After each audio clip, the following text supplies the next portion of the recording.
Welcome to the show, Associate Professor Irene Bartlett, who is my dear friend, a colleague.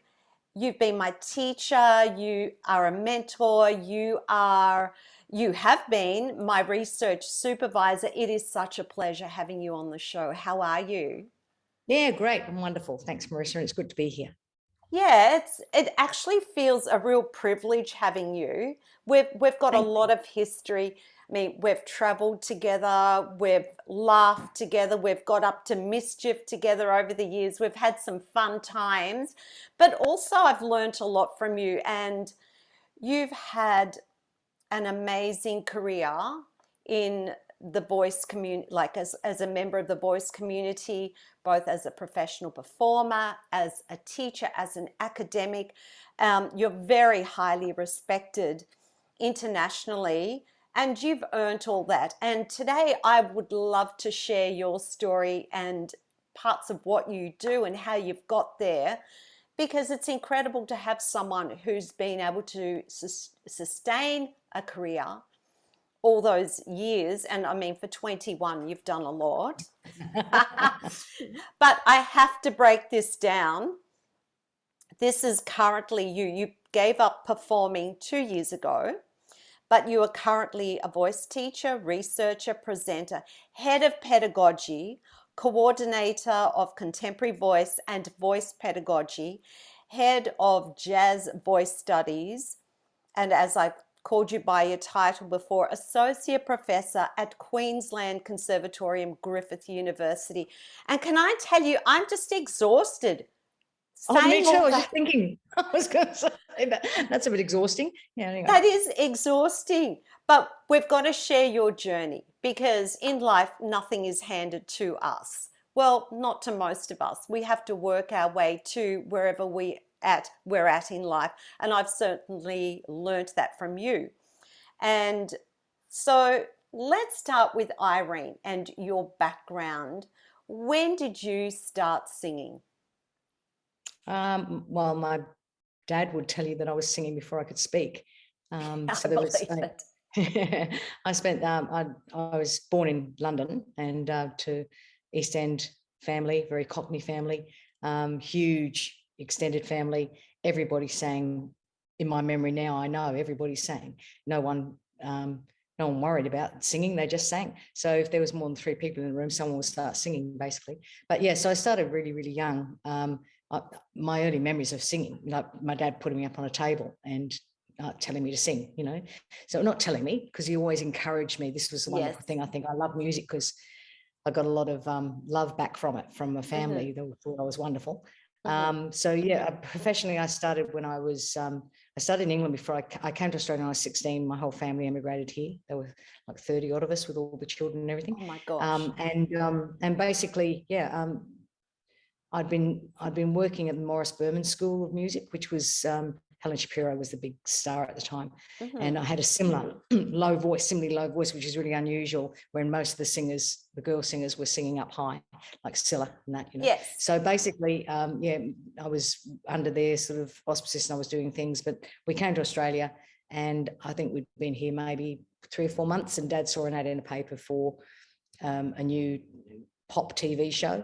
Live TV show, and without me knowing and without my mum knowing, and she was really angry with him because he did it, but he put him for an audition and took me. Dad always took me everywhere. Took me for the audition, and I got the part, and I was the regular support act on this TV show. So it was for Channel O, which changed into Channel 10. It's now Channel 10, but basically in later years. But yeah, so that's how I started, and so I started really.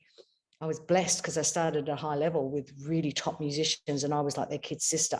So I was on every second week supporting, people like Johnny O'Keefe and Engelbert Humperdinck and whoever was big in Australia was coming through those shows. Wow. And from that, I started to get the band at the time was the Sounds of Seven, and they were an amazing small big band, if you like, but they started to give me a lot of work because they loved the way I sounded, and they loved the fact I had so much repertoire, and it was because I'd grown up with so much music.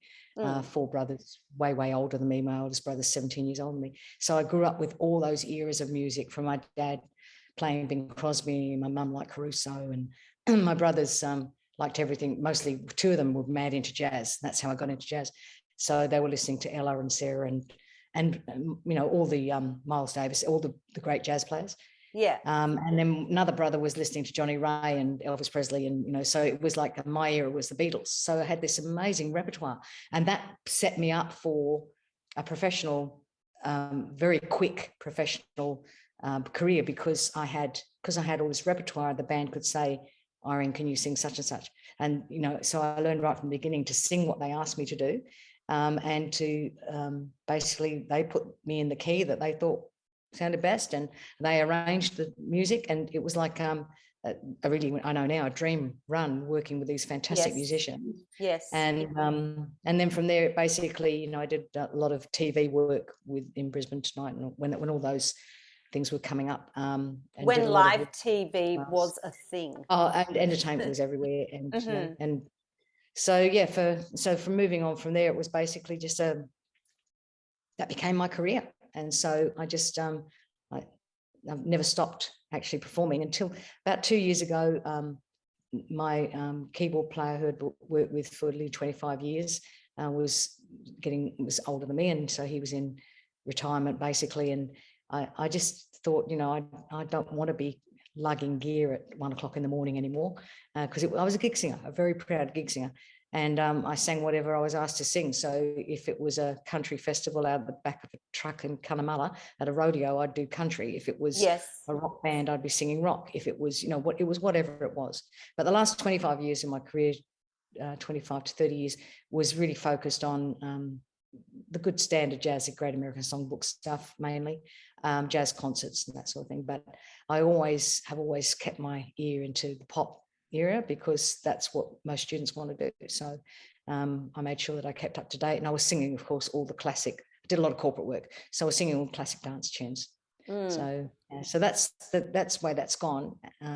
Academically, it sort of all slipped in along the way. So I started. I was invited to teach at a big performance school. It was a John Young Talent School at the time here in Brisbane. Yes, there was one here as well. On the Gold Coast. In the about 80s, early 80s, and it was massive. So I said, no, I don't have any qualifications to be a teacher. But they said, oh, you know, I've got 4 children, and they said, we know you like kids, and we know you can sing. You're getting so many raps from people we know. So why don't you come and see how you like it? So I did Saturdays, and then that gradually, or very quickly, within 6 months, I was doing every day of the week, basically, teaching. Oh my gosh. And it was putting big performance shows on, because we had a choreographer. And then I, 13 years into that, and then I got a call from someone at the conservatorium to say they'd started a new jazz degree in Bachelor of Music, and they wanted a jazz performer who could also teach. So they wanted that blend of, you know, so I put my hat in the ring for that, and here I am. Yes. So backing back a little bit, when you started teaching, what did you base your teaching on? Had you had any formal training yourself? No, I hadn't had any formal training. The reason I hadn't had any formal singing training. Yes. And the reason I hadn't was that, you know, right from the beginning, these professional musicians I was working with said, don't have, because my dad had asked them, she needed to have singing lessons, because I'd been doing some work in England, I told you, but it was contemporary. And they said, no, don't send her to a singing teacher, because they'll change her voice, and she's unique, you know, so don't do that. But I did go to a repetiteur and ran through repertoire and just went through songs so that I knew it was all written charts, of course, because I could go up to a 20-piece big band and down to a duo. So it was basically having arranged charts and understanding, being able to tell the band how that works, you know, where the coders were and where the signs were, and basically repeats and all that stuff. Yes. So the repetiteur did that work with me, and I think that actually helped me, because I'd go to him for like 2 hours on like a Wednesday, and it would be just keep repeating the same song over and over till it was so indented in my head that I didn't ever have to think about it again. So it was drilling, you know, which we know now, of course, with voice nights, that drilling is so important for muscle memory. Yes. So, but yeah, no, I didn't have any formal training at all. I'd never had a singing lesson until I started to study voice, and then I started to seek out individual teachers at conferences and whatever, and said, can I have a lesson? I just want to see what see what this feels like. So yes, I love you talking about sitting with the repertoire and that journey of the charts, when we all used to turn up with charts and do a gig, or we turn up and sing with the band, and I call it lugging. You just lug, you know, you just call out a song, you call out the key, and you just start singing. And having that versatility, I think that's what's missing today with a lot of performers now. People can't do that. They can't just. No, I don't think, I feel like they don't have the opportunity. That's true too. Because you know, when I'm the eras that I'm talking about, the 70s, 80s, 90s, Yes, basically Brisbane was just alive with gigs. New South Wales, northern New South Wales was alive with gigs. yes, You know, there were touring groups all over the country. You know, we just literally, the agent would ring. I've never picked up the phone and asked for a gig. It was either musicians, other band members, who would offer me gigs, or it'd be the agents. So, but that's because there was so much work, and the kids don't have that opportunity anymore. So sort of, I feel for them. But the thing is too, that we were thrown into, in those eras, you usually work with people who were older and more experienced and probably better players than you were. yes, Whereas these days, the exactly. kids are basically mostly sitting in their peer groups, which there's a lot to be said for that, by the way, for, you know, discovery and composition and stuff. But it does limit their thinking, because when you're with older, more professional people, they tend to push you into areas you don't necessarily want to go or need to go, but really affect your education over time. Yes, absolutely. So let's talk about then, you find yourself teaching at Queensland Conservatorium, and you said you started to study voice then. What was that training? Like, where did you go to? Okay, so I had actually started, what happened was I started teaching these kids, and after about a year, I thought, hang on, you know, it's like me sending my kids, I had 4 kids, and it'd be like me to send them to the equivalent sports, some sort of sport. I would want to know that the person training them had experience, either experience on the job, you know, they were athletes themselves, Yes. or people who had done training. And in fact, the older my kids got, the more I wanted the person to have had training too, so they knew what they were asking my children to do. So I thought, you know, I should be doing that with singing. I mean, you know, all right, I can sing, and I know, and the more I taught, the realize I'm not going to teach what I do, because I intuitively knew that doesn't work for every student who works in the room. It only works for people who've got a setup like mine, you know, Yes. a vocal setup. So, so I started studying back in the beginning of the 90s, where I was sitting in, I was lucky enough to be able to sit in on speech pathologists. I got friendly with a couple of speech pathologists. I sat in on their classes, on their sessions with remediation sessions. Then I got friendly with a few ENTs, and I got to sit in their ENT clinics, just like a fly on the wall, watching what was going on. I became attached to a voice clinic in Brisbane, which now doesn't exist. It was called the Brisbane Voice Clinic. And basically they called me in to be the vocal specialist, singing voice specialist on the panel. Now that's we call it vocology now, but we were doing that with no name way back then, but it was just by association. And they knew that I knew singers, and they were getting a lot more singers coming through the clinics. And where the ENT would go, no, there's no pathology, so over to the speech pathologist, it'll be voice function work. And then the speech pathologist would say, hang on, but this is a singer, so I'll work on the speech voice, and then I'll pass them on to you, Irene, to figure this out in their singing voice. So this was learning, again, like my music, it was learning on the job. But around that time, it was very early, small publications that came out around contemporary singing. For the first time, I saw myself in publications, whereas before it had always been classical. Yes. So I started, and my husband is a university, was that time a university professor, and basically he was doing sabbaticals overseas, so I'd go with him. But while he was doing his work, I'd go off and find the best people I thought I could note and have sessions with them, you know. So I did work with Seth Riggs, I did work with Neil Seamer, I did work with Jeanette Lavetri, I went to some of her presentations. Yeah, these are names we all know. We and do I now, didn't study yes. with any of them, but I studied with all of them. So I then would read their work, and and then when I came back to Australia, what I do was immediately put it into action. And that's when I decided, well, I'd better, if I'm going to stay at university, I have to do the same work the students are doing. I have to have the degrees to back up the knowledge. So that's when I started studying. Yes. Out of all the teachers that you went and sat in on classes, or you took workshops, was there one that you thought, wow, this really resonates with me? Or did you find that they were all brilliant? No, I found that they all, I was able to get something from everybody. And right from the beginning, because of, I guess, my own training background, which was eclectic, I didn't want to be tied to a method, but I wanted to find as much out as I could in person, not just reading. So and again, I was able to travel, which was great. So basically, and by the way, I had a mum and dad who retired and were looking after kids at home while I was. Yeah, I was going to say, what did you do with the children? No, we locked him in, threw some food in the room, and no, I had always family, which was very. And I wouldn't go for more than 2 or 3 weeks at a time. Yeah. And a couple of times and actually a number of times we lived in the States, but then we'd move over as a family. Okay, so basically, I found something in everybody's teaching. I found something that I could use. It might be just a way of approaching something rather than something new. Yeah. And then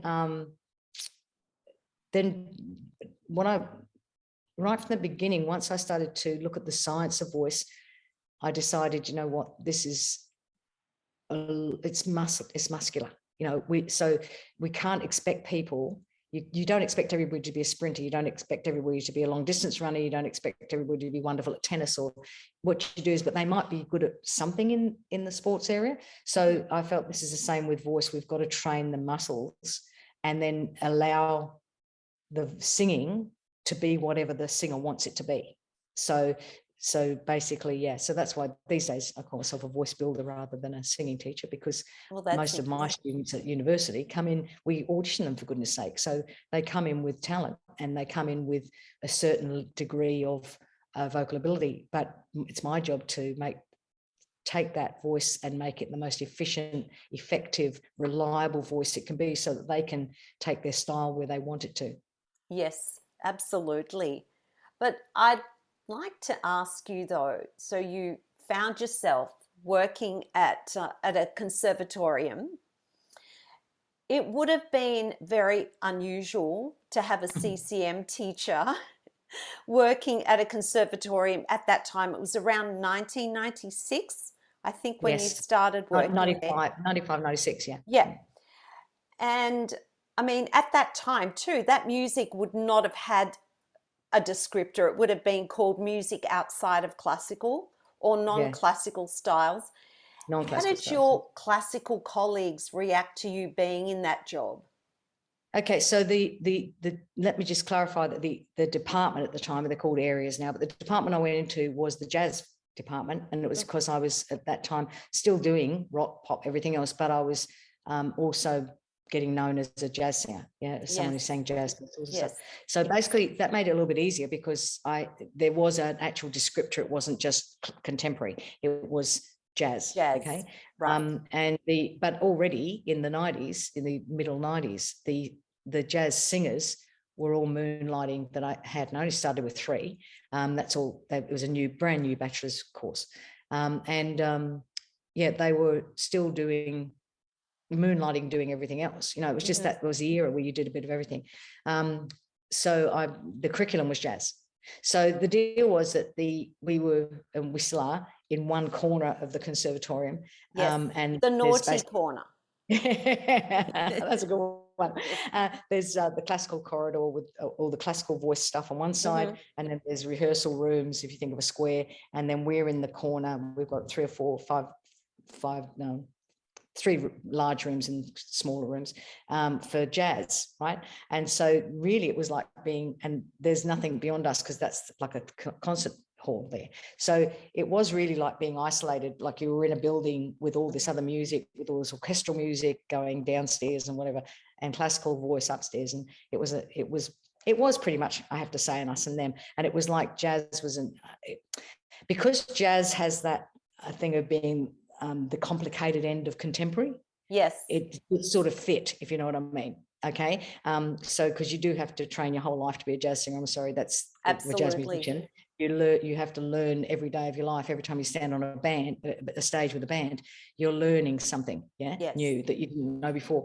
And it's because everybody's basically improvising. But the thing was, so it was sort of accepted, and it had been a diploma course before that. So new building, everybody had moved across this new building. We all had our little sections, and being me, I'm gregarious, and I started, oh, hello, how are you? And it'd be like, hello, Yeah. I think that still happens sometimes. And I asked to go to, I remember asking if I could join into, there was a classical voice meeting every week or a couple of weeks, and at the time, and I asked if I could attend, and it was like politely, I don't think you'd be interested in this. So, which was polite, but and that's probably polite, but I didn't know that. Maybe they were completely correct, but I was trying to make some connections, and it wasn't. Anyway, so I thought, no, that's okay. This is, I'm the newcomer here. I'm the new girl on the block. No one knows me. I'm not famous, so they're not going to know that. So, basically, it was just get on with it and do your best job. And fortunately, the students who were coming to me, and the course grew really fast. So all of a sudden I was teaching way more, than 3 students. We had, every year it got bigger and bigger. And so, it was basically student output that really did it. And what finally clinched it, what really made the difference was, Brendan, my husband, is very, very smart. And he said to me, Irene, as I was complaining about not sort of feeling part of what was going on after about 3 years.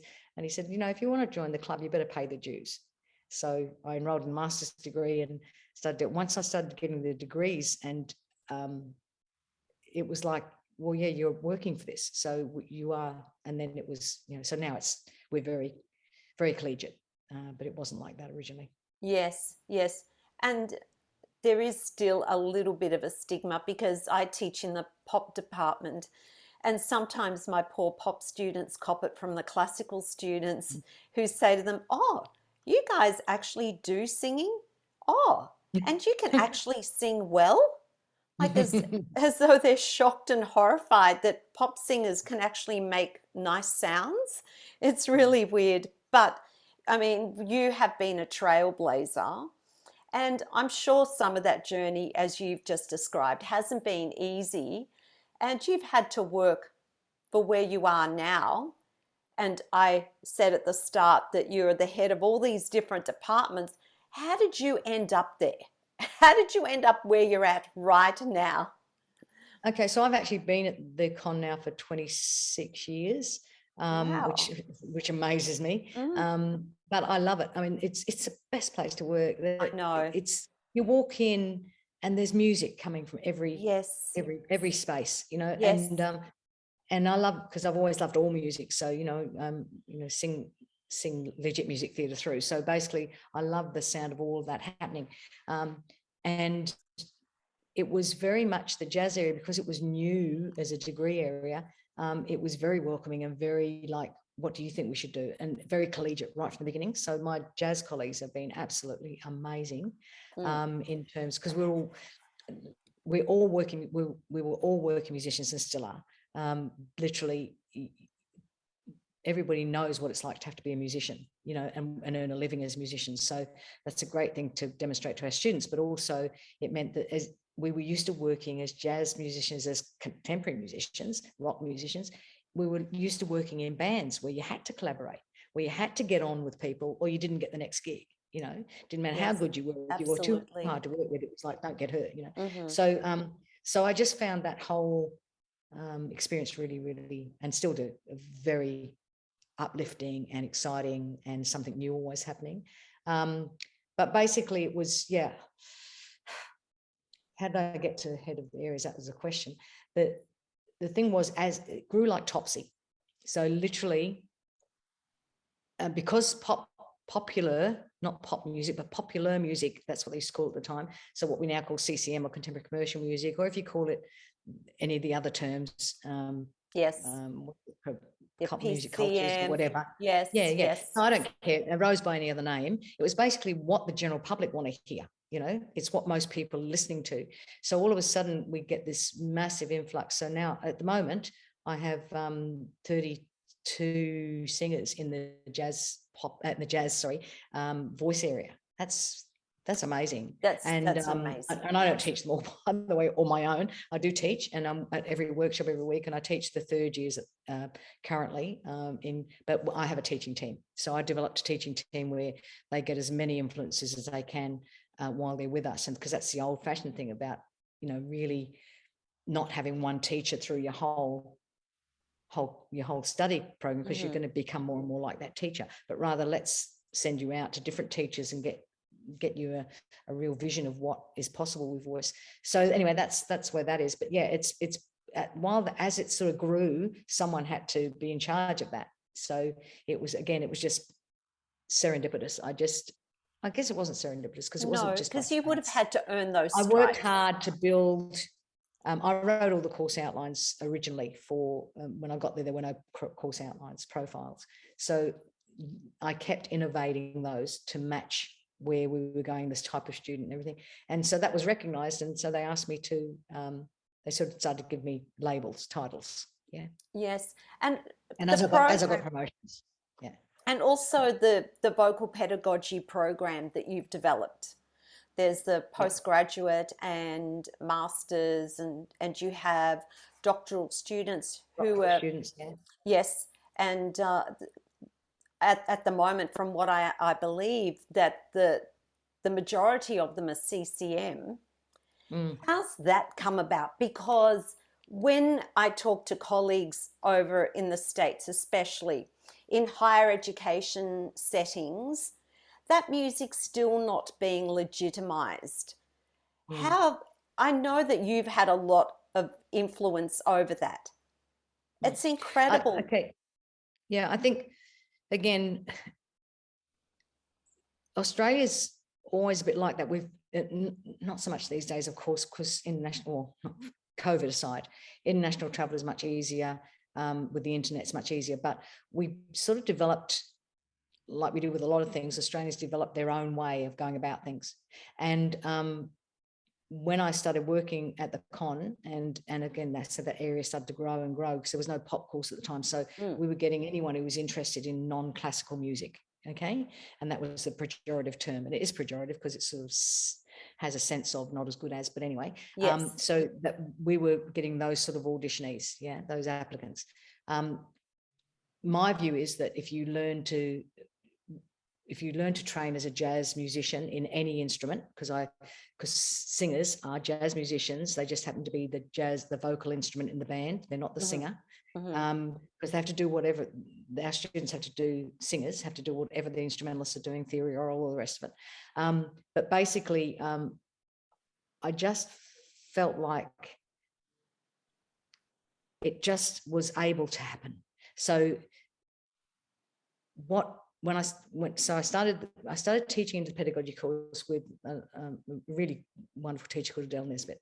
Okay, and Adele had started the pedagogy course. Well, Jan Delprat had started it for classical singers, and it was very studio teacher based, and it was an elective course. It wasn't, and then it morphed into, with a lot of other pedagogy courses at the time through Gemma Carey, they became more study based. Yeah. Yes. So I started, Adele asked me to come in and do lectures, just one a trimester at the beginning, for contemporary, because it was all, the rest was all classical. Everything with the study was classical. And then what happened was, all of a sudden we started to get more contemporary applicants than classical. So I ended up being a team teacher with her. So we were teaching everything together. And then Adele retired. And when she did, I had been thinking a lot about the pedagogy program. So she gave me the nod that she was going to retire. So basically I had basically a year to rewrite the program as I thought it might suit, because they were primarily contemporary singers now. But I didn't want to throw out the baby with the bathwater, because I truly believe that good singing is good singing. I don't care what style you're singing. So I think of myself as a voice builder. So, and I've been doing a lot of work with crossover classical singers who wanted to sing primarily music theatre. But anyway, so I just wrote more and more voice science into the program, more and more academic study into the program, research, so that now, and you were one of the earliest ones who basically had the opportunity to do what's called a research strand. So you could see beyond the graduate certificate, beyond the graduate diploma, beyond the master's, but say there's a career trajectory here if I want to do something in academia. So and when I toured the States, I taught at a lot of the big schools, as you know, Marissa, back in was that 2013 now, 14? Oh, when we traveled to Europe, and you traveled to Europe and I joined you in the US. Yeah, I did a tour of the world, and I had that was 4 years invitations. ago. When was it? 4 years ago. Oh, was it only 4 years ago? My goodness, Yes, it feels like forever. yes, it was because 4 of COVID. years ago. But yes. I was teaching at Sibelius. I taught when I worked with some of the people at York University, and then went over to did some work with Trinice at Princeton, and then went to Manhattan School with Joan Melton, and then we went to Shenandoah, Berkeley. I did work in Shenandoah, so it was I was basically teaching at all these places, but obviously observing and seeing what they were doing. And that's when I realized, I knew because I knew in the literature, but I realized that we were doing something quite unique here, in that we were doing complete crossover. So our classical and our contemporary singers in the pedagogy program, there is no difference. They are singers. And we, in second trimester now, we've arranged that they all do crossover. So the classical people have to do contemporary, and the contemporary people have to do classical. And then in third trimester, they can choose where they want to land with all of that. I think this was possible because we were developing programs. I was really giving my head to say, because it was the students going out were successful, and they were promoting the thing. So it was like, oh, great, just keep doing what you're doing. So the latest innovation is that the graduate certificate we've put online because of COVID, because we had people flying in from all over the country, and that wasn't possible anymore. So, there's constant rethinking. Yes, it's innovating. Innovation, but I think the thinking comes first, like, how is this working? Keeping the student at the center. What are they getting out of this? Asking them, what are you getting out of this? How could we improve? And so, we've got a completely eclectic group, but they are primarily contemporary. But we've got Dr. Morris teaches with me because he's a classical singer, and he's also a speech pathologist, audiologist, and so he's as far classical as I am contemporary. But we meet in the middle because we do believe good singing is good singing, and we both have a lot of background. Mine is informal, his is formal in speech pathology. So our students get that. We attract a range of students. Yes, you certainly do. Because I'm actually sitting in on those classes at the moment. I've come back. I did the program in 2008 and decided this year that it was time to feed my soul. And, I think as teachers, we need to be lifelong learners. And it was time for me to step back into the classroom, and I sit in the latest corner. Voice science is. Yeah, exactly. Absolutely. Okay, so you've mentioned a couple of times now, good singing is good singing, and I know that's your mantra as well as Ron's mantra. So if you were to write a book about good singing is good singing, what do you believe constitutes good singing?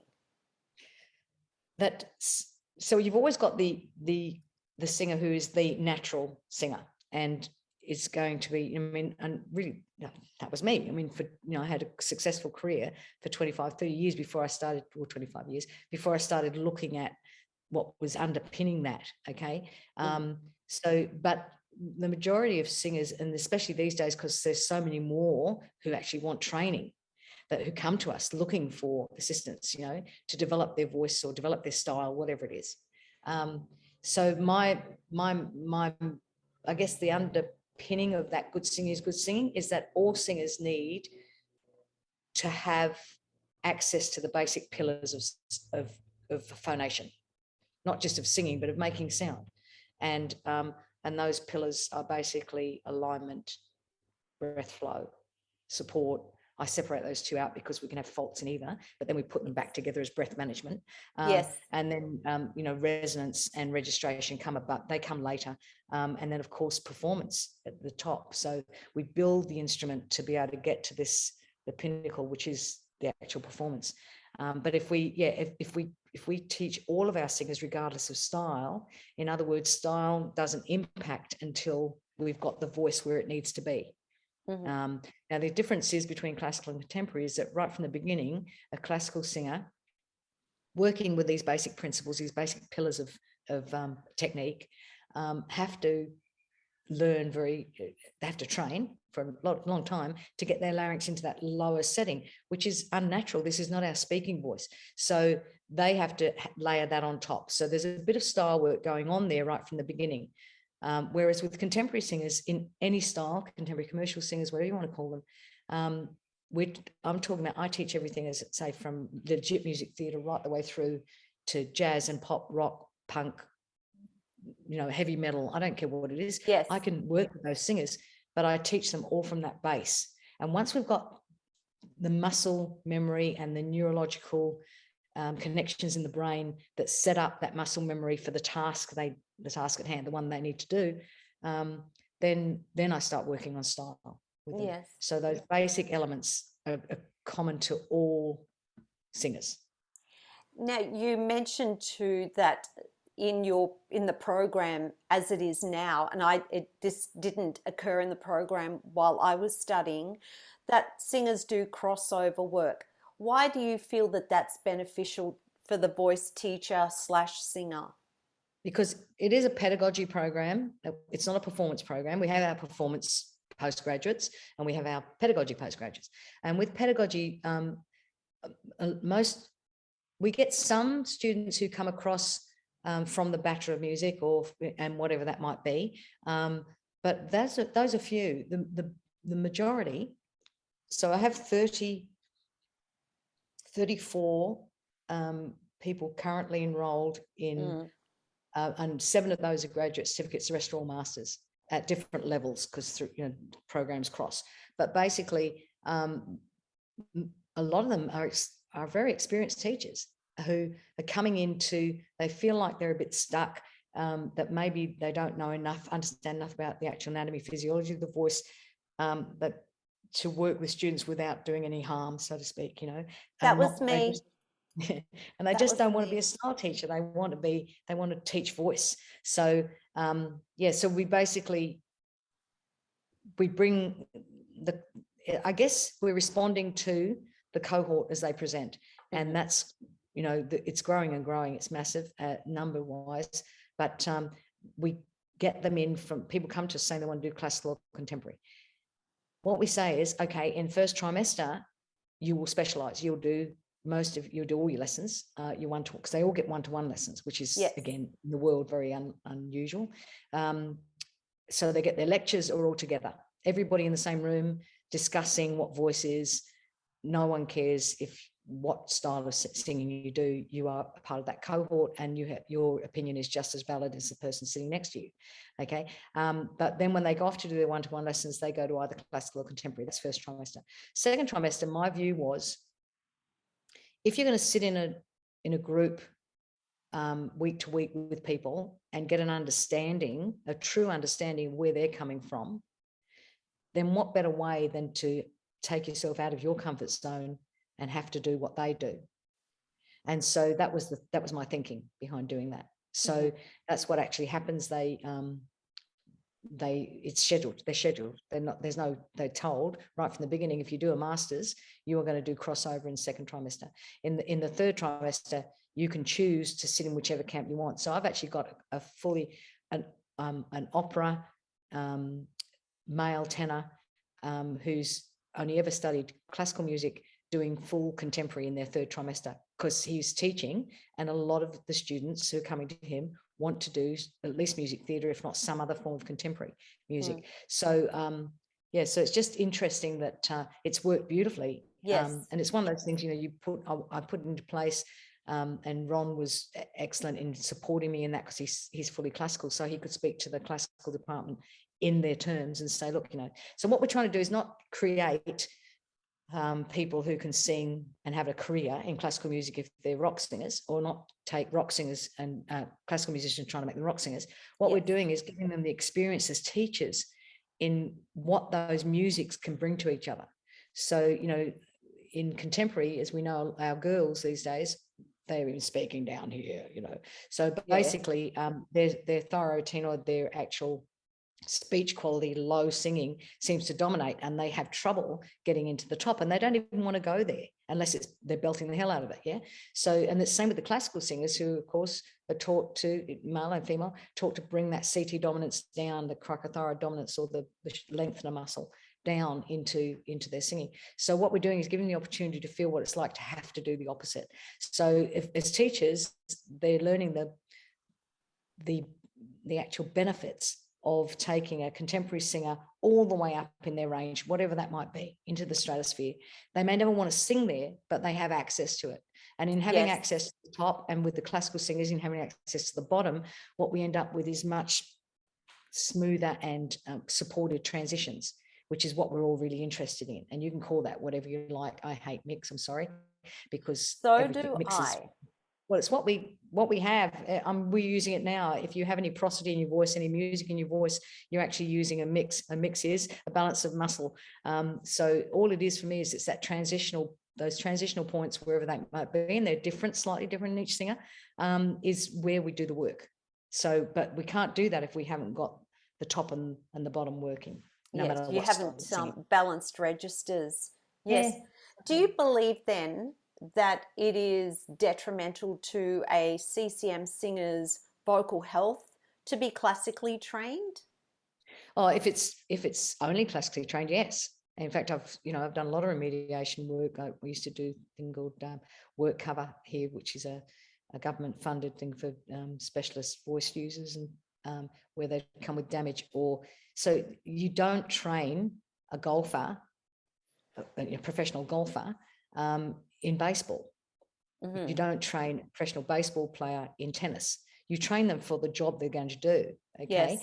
And it's all muscle, and it's all using their bat ball skills, but this and coordination skills, but this is very different. So in singing, it's the same. This is muscular, and we're training the muscles to be most effective for the style. However, we have to make those muscle engagements really flexible. So if you just train in classical, like we used to know, I wrote a paper many years ago for a conference at the Reflective Conservatory in Guildhall, London, and it was coming off my master's degree actually at the time. But it was basically, tailored practice for contemporary singers, and there were only 2 contemporary people presenting at that conference, and it was huge. Okay, because we were university academics basically, and it was like I was one, and I just said, you've got to tailor it for the job. So, and I did this whole analogy about making dresses and whatever, but basically it was you don't make a suit by cutting out a dress pattern, and it's the same thing with singing. Oh, so that's a great analogy. Yeah. So basically, don't you train for what you need to train. So don't, if we do, what happens with classical training, as we know, and that's why this whole ancient head chest thing came in, my other hated terms, because you're just creating a problem. Here's chest, here's head, where's the voice in the middle, and the driver, the resonator, and you're causing all this tension because you're trying to get above and below it. So basically, let's train our singers for what they need to do. If you train a contemporary singer to sing with a lowered larynx, a wide pharynx, and a lot of breath flow, they're going to kill their voice if they're trying to belt. Mm-hmm. So we know that actually can cause, and lots of my colleagues, my really valued colleagues, Jeanette and Lavetri, and lots of people like her, Gillian Kayes in London, they're all talking about this as well. So on the converse, you don't train a classical singer who wants a career in opera. You don't train them in speech quality, conversational voice production. Yes. You train them for what they need to do. My view is as teachers, we need to experience both, so that we know what it feels like. If we get a classically trained singer walking into our contemporary studio, we know what they're bringing with them. We know what their training is. We know how we've got to, we're not redoing, you're not throwing out the baby with the bathwater, they're resetting. They've just got to reset, and vice versa. Yes. Because I've had really fantastic classical contemporary singers who have said, I reckon you should go and have, at least a semester of classical lessons, just to see if this is, because your voice wants to go there. Let's have a go. You can always come back. And they're always grateful for that, to have the opportunity, Yes. So I think no, one size does not fit all. I don't care in which part of the camp you're coming from. You train the voice the way you train a sportsman for the goal. And most of us we're never going to be elite athletes. We're not all going to run at the Olympics, but we do want to play sport. So it's the same with singing. You train people eclectically if they're never going to go for the pinnacle of a particular style. So that to me is very much a student-focused approach to teaching. And so therefore, how do you feel about methodologies? No, so I've got colleagues, valued colleagues, who have methods out there. My view is that a method is too fixed. A method means that there's step 1, step 2, step 3. We all know the very famous method with the recipe book, and that's the whole thing. You've got to have certain ingredients, you've got to put them together in a certain way for everybody. That's what I don't like about methods. So models are fantastic, because models offer you someone's vision on how you can put all these basic pillars that I was talking about together to create something. But a model allows the doer the freedom to rearrange those elements to suit the student. Yes, and sometimes you have to, things change not only from month to month, they change from week to week. They change in a lesson.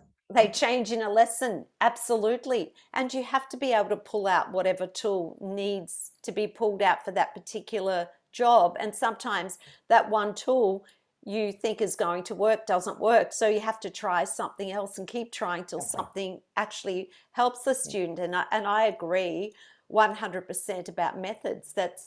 You're teaching every student the same way. And it's generally one person's opinion. And usually they charge a lot of money for it too. Yeah, so it's just for me, it's fraught with Chinese whispers too, because the person who developed that method usually is incredibly good, and they know what they were looking for, and they're basing it on their experience with years of teaching. And then somebody buys that method, and they may be an absolute beginner who knows nothing. They have none of the background of the methodologist. And so they start to work that rigidly without the understanding of what sat underneath to bring that method. So that's my worry with methods, that it gets weakened and diluted and becomes very regimented, because the person who buys the method thinks, I've paid for that, I'm going to do it like that, because and I'm going to be contentious here. I also think that's it's a bit fine. lazy. I love that on my show.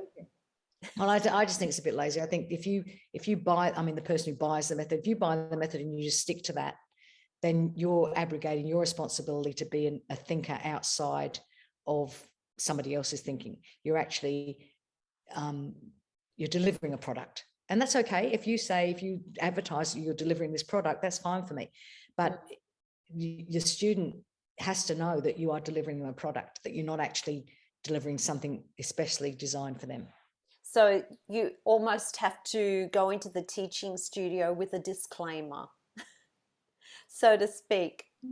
Yeah, well, at least have it out there that this is someone's method. And of course, we know now, again, I'm not mentioning names, but really pioneering methods, and they were methods that have been, people have studied them and been associates and all the rest of it, and then all of a sudden decided, they want to start their own business, and they literally are pinching without making it obvious what they've learned from that method, and they create their own method. So we end up with these methods on methods on methods that, and because a lot of it I see on the internet, I go, oh, I remember looking at that 30 years ago. but it's being sold as a new approach. It's You know? and it's been watered down, and all I can and they're say not, is there's too many methods. yeah, exactly. And it's not It's like in confusing. academia. Yeah, in academia, the protocol is that you cite someone. So, you know, if I use something I've heard Levetri say, if I use something I've heard Mary Saunders say, if something Neil Seamer said, I always say, the first time I heard this was here, and it was by my colleague, this person. But you don't have to do that in private industry. So Yes. the person who's buying the product at the end doesn't know the history behind it. Yeah. So I just think that's why methods for me are just they're a marketing tool. Yes. So what do you think has been the greatest revolution in terms of voice teaching? Would you say that's voice science? Yeah, absolutely.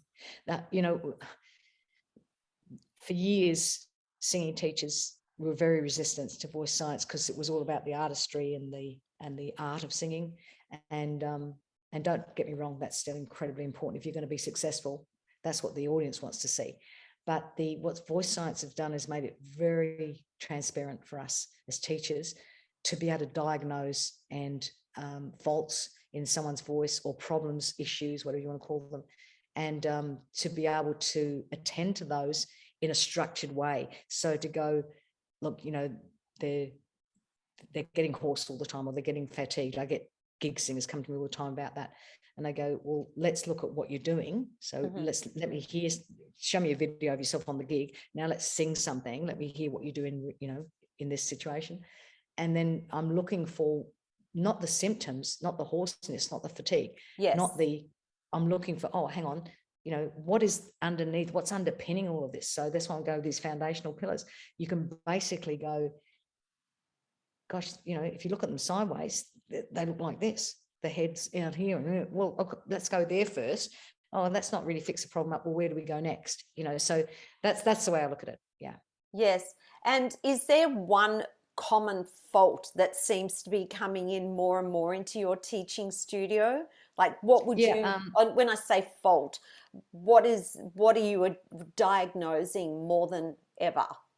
Well, first thing is alignment, because of phones and whatever. Yes. We're getting a lot of students Young where their alignment is actually here, yes. young, instead of back here, you know. So I'm finding I have to deal a lot with alignment, and often I do it in a way that the student doesn't even know I'm doing it. I'm not saying, you know, we do not want to be saying to people, sit up straight, straighten your neck and all that stuff, because all they're going to do is fix our muscles. But we have to somehow rectify that and make them aware. And then once they're aware, then you explain what you're doing. But then the other thing is, of course, tension.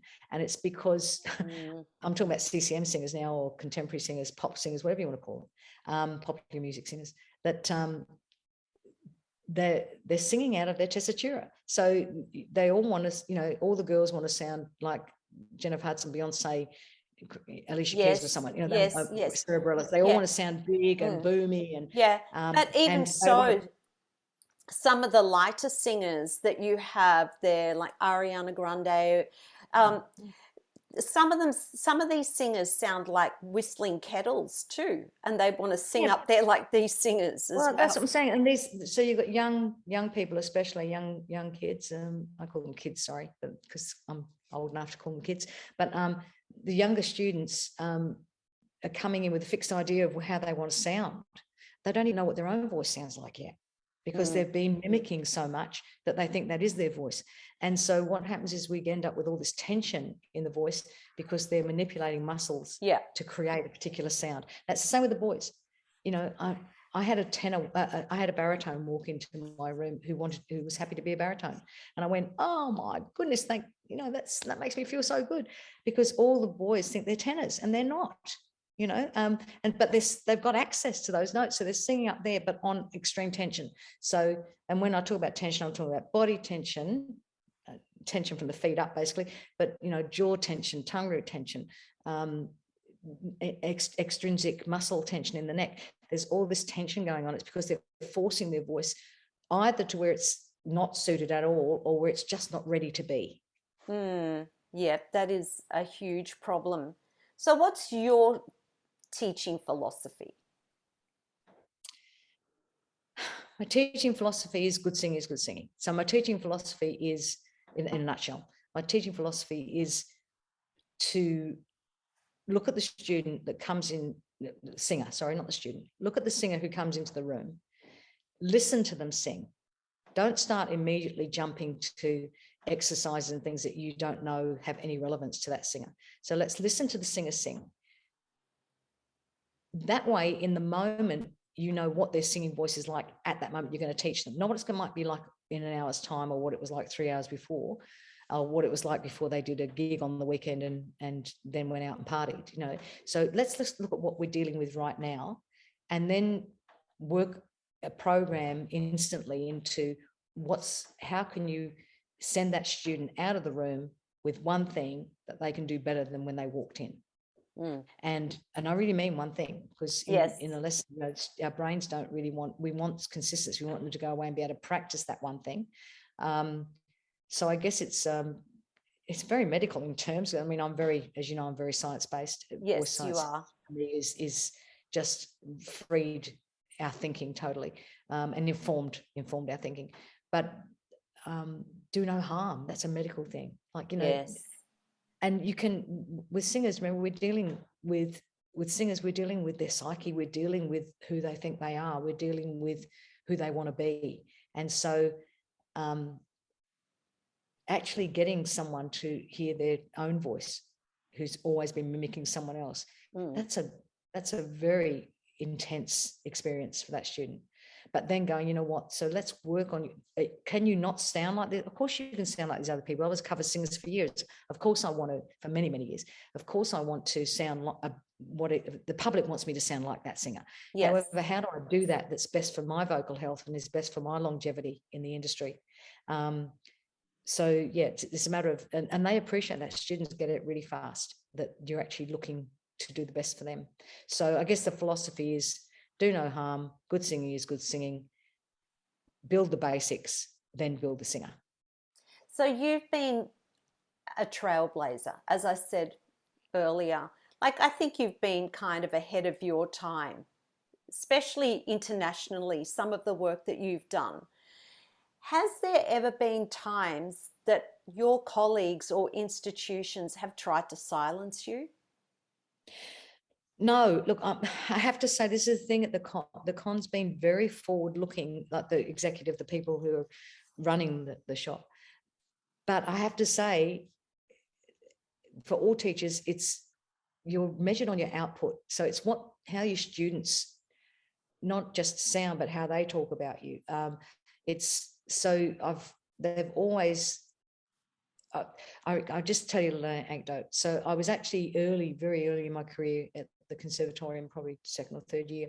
I had a postgraduate. This is when I was just doing a couple of lectures in pedagogy, and I had this postgraduate singer who was, I'd been giving her a few lessons away from classical because she was a woman in her 50s. She'd had an orchestral singing career, like she was a classical singer in the true sense. But she was starting to teach, and she wanted to teach music theatre. So basically, we'd worked on a program where she did a couple of beautiful arias.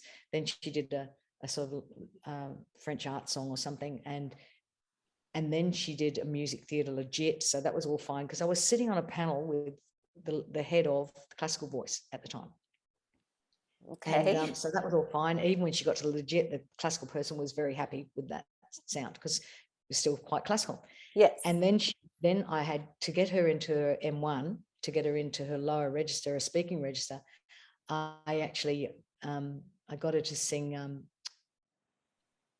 Mama from Chicago. Oh my gosh. You're good to Mama. So that took her right out of her.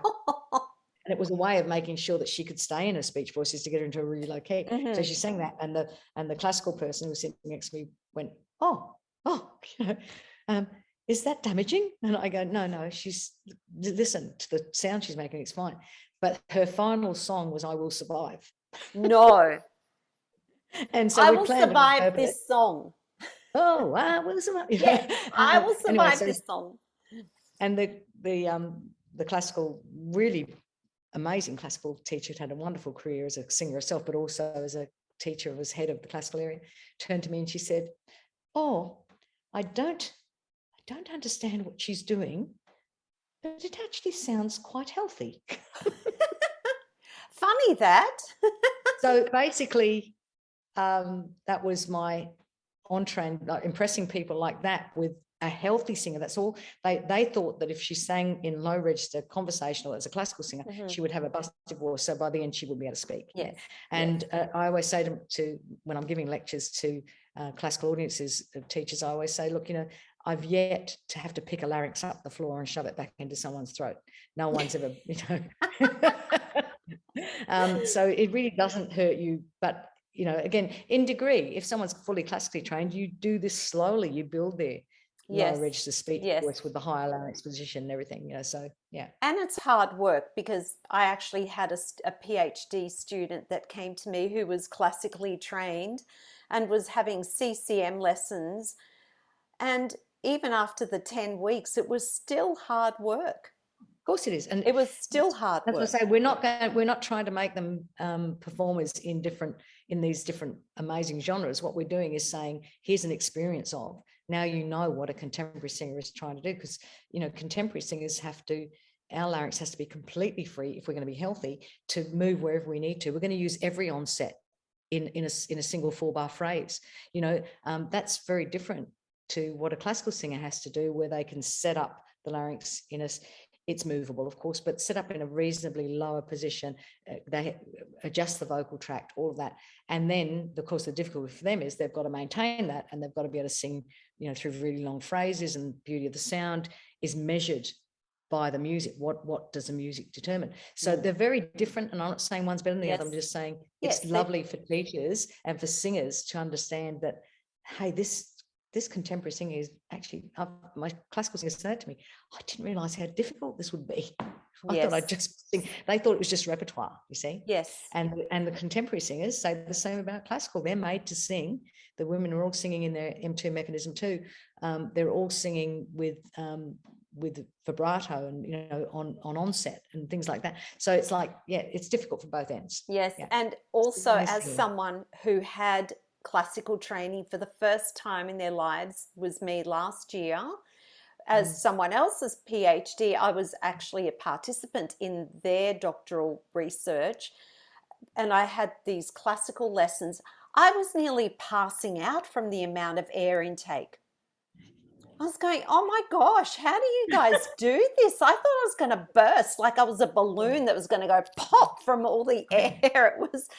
It was crazy. I was exhausted after the lessons.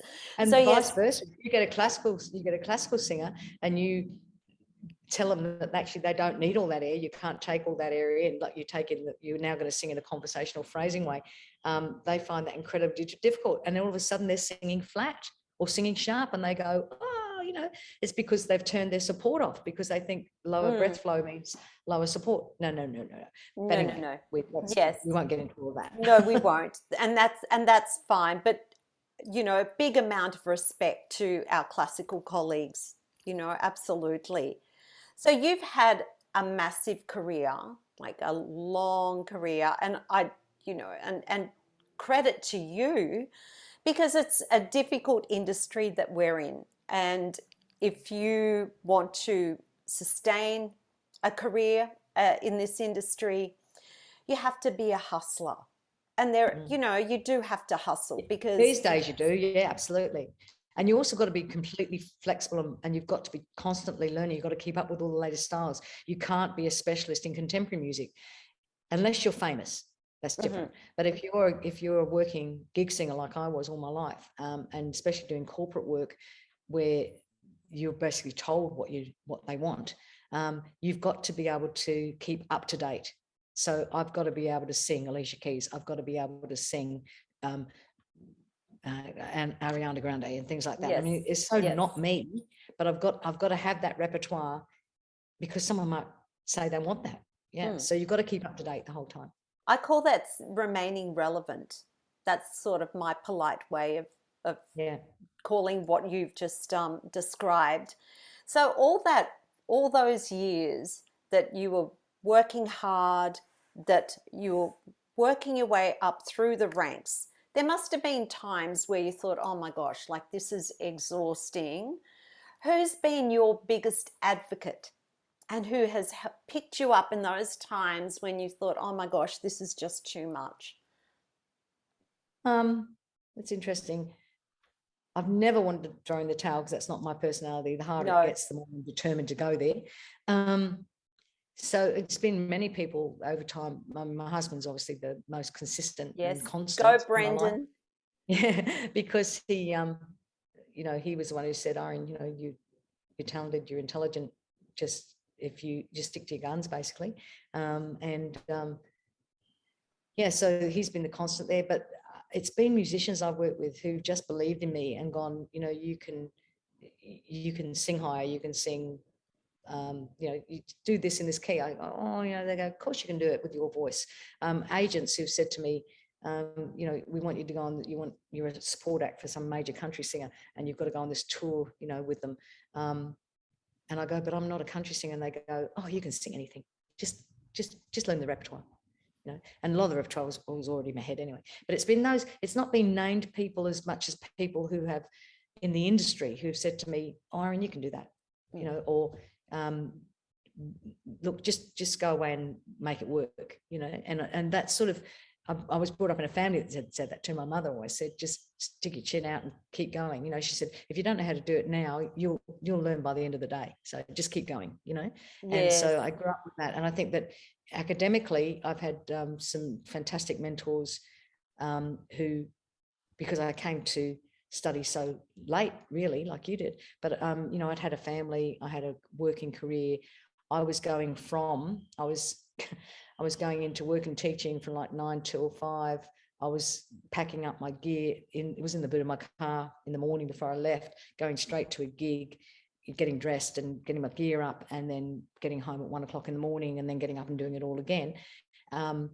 And then, but also having to look after the family, and, I'm a good cook, and it was like mum's, there was never takeaway, so you just have to be organized. I realized that I'm not an organized person. I don't write everything down, but I'm organized in here, and I can prioritize.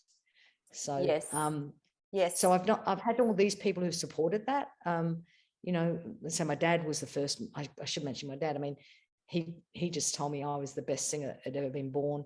And that he'd give me, he'd say to me, just sing, and he'd go, have you heard this song? Why don't you sing this one? And, and he'd come to all my gigs for the first 25 years of my career. He was there carrying my music bag, So you didn't have a mummager, you had a dadager. Oh yeah, no, my mum didn't want anything to do with it. She just thought it was all, she said, my dad, you're pushing her, let her do this, let her do what she wants to do. And I'm going, but actually I like this, So, she supported me. She'd come to gigs. She was proud of me, but it was my dad who sort of kept saying, why don't you ring that agent, or why don't you, like, I've seen this show, I reckon you should try out for that. And that's he was amazing. always on it. So he kept, when he died, we found his book with clippings of me singing at taverns and hotels and RSL clubs, but he kept everything. Like they were all major to him. He didn't care, so. What fascinates me about that is that he wasn't involved in the music industry, but well, what a great understanding he had of it, irrespectively. He did. Yes. And he was musical. He sang, of course, always. And I think it's one of the reasons I sing. I'm actually a contralto, if you're going to class me in a classical sense. Classical teachers have told me that. But basically, I think it's because I grew up with my dad singing in my ear, and a lot of male singers, my brothers were all males, and they all sang, everybody sang, but it was listening to male singers as well, a lot. Yes. And women in those days could have lower voices too. So it was interesting. What I find fascinating with you, and what I think, that's just so beautiful, is when I've seen you present and you introduce yourself, you say first and foremost, I am a wife, a mother, a grandmother, before you start telling people anything else about you. And I know you have a really hectic schedule, But I also know how important family is to you. How do you find that balance, and what advice would you give to other women who are trying to juggle everything? Look, it's not easy. Let me say that, okay? But it's quality time. It's about quality. It's about loving your kids. I think it's just them knowing that, and you know, my kids couldn't be prouder of what I've achieved in my life. They see their mum as being someone who does stuff, you know, and gets it done. But it was like, you know, early in the piece, I mean, when they were little, I did not apologize for taking my kids with me. So you know, I was on stage till I was 6 months pregnant with all of them, and basically back within 6-7 weeks afterwards. So I just, mum or mother-in-law, my sister-in-law, or someone would come with me, and I'd be feeding them in the change room in between sets, and I made no apology for that. So that was unusual in those days, but I went, no, you know, this is what I want to do for me, is the singing part. That was for me. That's my career. But my family, I'm not going to leave them alone either. So it was like, just bring them with you. And that's why I said I had the reputation of always having family with me. So I never did the sex, drugs, rock and roll thing, because I always had my family with me, or my kids, or whatever. Darn it. So you had the Partridge Family almost. Yeah, exactly. But, you know, bring colouring books, bring something, throw them under the table and give them something to play with, you know. But so they were quite involved, and you know, so Brennan always came to gigs and supported me too. Not that he carried the bag sometimes as well, but he was busy creating his career, so he wasn't always there to do it. But there was always family, and yeah, and they were part of what I was doing, so they had equity in it. So they were proud of me, and they loved to come out to my gigs, and they loved to see me on TV, and they tell all their mates to come watch, and you know, so it was, I called it rent a crowd. Yes. I always had rent a crowd with me. Yeah, you had your own fan club. I love that. Yeah. Yes. Yeah. What do you believe is your greatest accomplishment? My family. Yeah, my kids. I my knew grandchildren. you were going to say that, Because because that's for life. yes. That's what, as you get older, you realize that's what, you know, you've got to invest time in them, though. It's not something that you can't just have them and let them look after themselves. They've got to know you're there for them. And yeah, and just keep them involved, and don't shut them out from your other life. Tell them what you're doing and let them come and see you. And, you know, so basically that, and then my students, to be honest with you, then the next level is down is, you know, because I still, you know, I get contact from people I taught 30 years ago, wanting to see how I am, or what they tell me what they're doing, or, you That's know, so and cool. that's why I'm not on Facebook, by the way, because I would do that, would be a full-time job for me. Yeah. But no, so students are really important for me too. And then, of course, there's an ego in it. You can't be a performer or a researcher without some sort of ego, because you've got to have an intention. So I love the fact that I'm able to. In fact, I said to someone the other day, I just love thinking. I love that. I love the process of thinking, and that's why I still do research. Yes. You know, I just love to know what's going on, and I think, you know, you're just naturally curious, and you have a hunger for information. Yeah. And I kind of describe myself. I have to know everything about everybody and everything as well. Yeah. And I love that. You know, I do. I enjoy learning as well. So, from a professional standpoint, what do you believe, or what would you like to be your legacy? Because you've achieved so much, and you've given so much. I'm going to say, work-wise, let's get away from, you know what my family thing is. That's always the big thing for me. But work-wise, that I made a difference, that actually, and it's not a difference. It's not important like world health, or, you know, stopping famine, which are the most important things. But in my own little niche, that I've flown the flag. And, you know, that was my major driver. I wanted, when I was writing my degrees, I wanted people to understand what a working professional has to do and what's expected of them, and basically that they're really important. So a contemporary singer is the equal to every classical singer out there, that we work just as hard, maybe in a different way, but we work vocally, we've got to work hard. Career-wise, we've got to work hard. It's the same thing, you know. This is this good singing thing again. Yes. But basically, it's actually, I wanted us to stop saying non-classical, and Jeanette fixed that, thank goodness. And then other people have followed on. But I wanted to be, I wanted contemporary singing to be recognised as an art form. Mm. And I Yes. think in this, Achieved certainly that. in my sphere of influence, that's the case now. Yes. And you've encouraged me to do the same. You've encouraged me to be an advocate for those music styles too.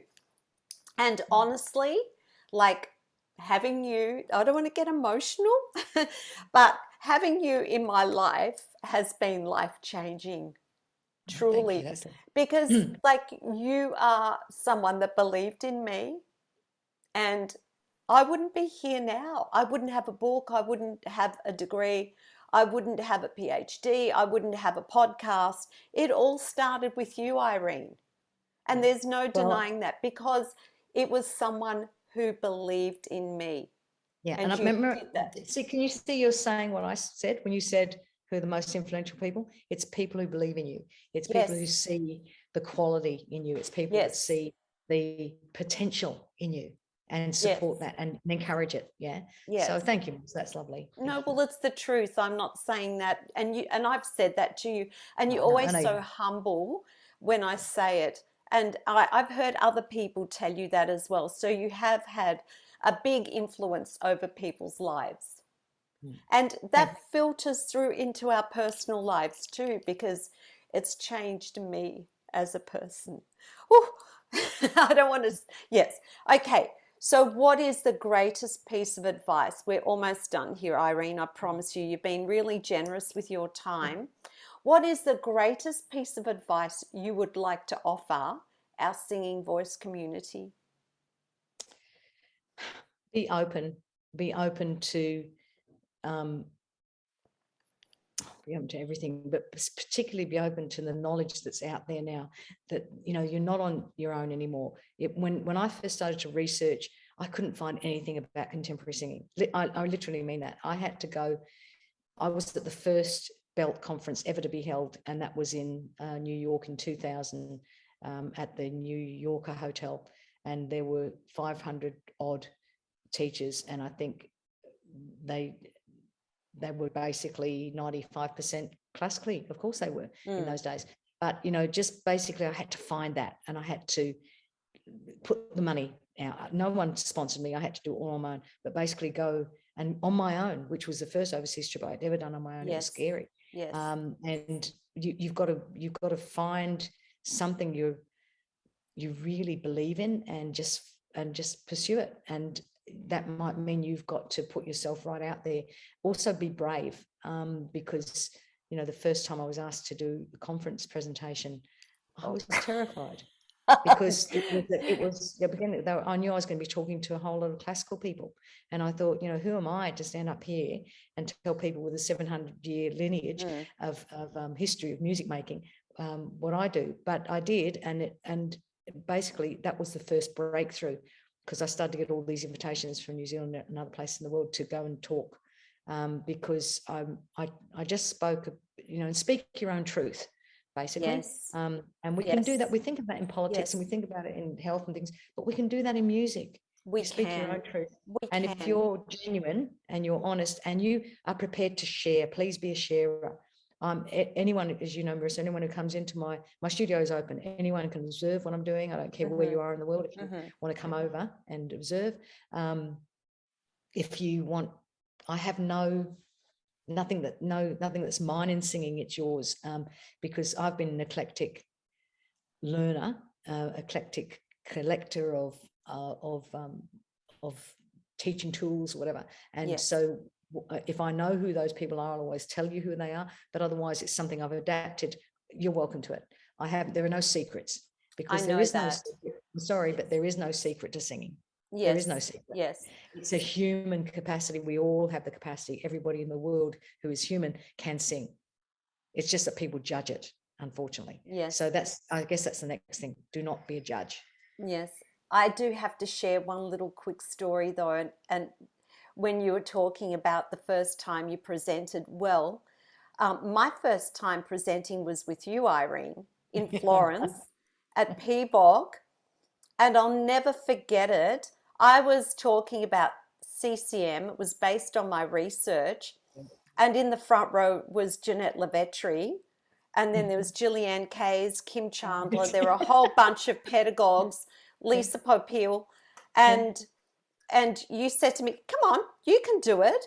And I was hoping you'd forget that I was going to present with you the whole time. And then that morning, like literally 2 hours before the presentation, you said, okay, we're going to write the presentation now. Oh my gosh, like talk about welcome to the presenting world. From then on, it was a piece of cake. So you literally threw me in the deep end, and it was either sink or swim. And I tell you what, I've never swum any harder. And I don't even like getting my hair wet. But it was like, and we've had many fun times ever since then. But you introduced me to presenting. And then you continue to ask me to go to conferences with you. And I'll share this with you now. And I would always say yes. And I never had the money to go. But you always allowed plenty of time. And I'd say yes. And then I'd figure out how I was going to save the money. So people, yeah, absolutely. Be brave. Go and do it. Don't let anything hold you back from doing it, because there's always a way to get there. And there's always a way to do it if you really want to. So, Irene, I'm going to wrap this up now. It has been such a joy having you on the show. I appreciate all the time you've given. You've been really generous, because we've gone for quite a while, and you've shared so much of you and your story, and you continue sharing all your knowledge. You continue learning and then passing that on to all of us who are fortunate to be a part of your life and a part of your studio. So thank you so much. You're welcome, Marissa, as always. Okay. Yes. Thank you for listening. Okay, and we're going to share links too to the program at Queensland Conservatorium. So if people want to learn more, they can. That'll be in the show notes. So thank you, Irene. Have a great rest of your day. Okay, thank you. Thanks, Bye. Marissa. Bye, everyone.